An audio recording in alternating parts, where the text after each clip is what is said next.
ரசூலுல்லாஹி அலைஹி வஸல்லம் அவர்கள் சொன்னார்கள், லா யதுகுலுல் ஜன்னத காத்திஉ ரஹீம், இன உறவுகளை துண்டிப்பவன் சுவர்க்கம் போக மாட்டான் என்றார்கள்.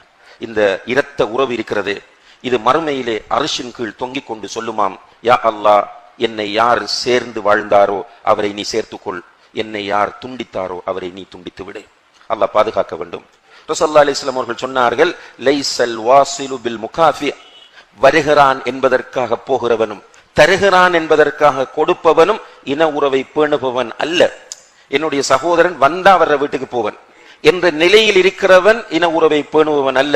சில் மன் கதஅக், நீ வேண்டாம் என்று உன்னை ஒதுக்கி செல்கிறானே உன்னுடைய சகோதரன், உன்னுடைய உறவினன், அவனிடத்தில் நீ போ.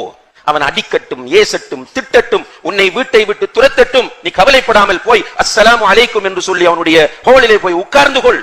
அப்போதுதான் நீ இன உறவை பேணியவனாக கருதப்படுவாய் என்று நபிகள் நாயகம் ஸல்லல்லாஹு அலைஹி வஸல்லம் அவர்கள் சொன்னார்கள்.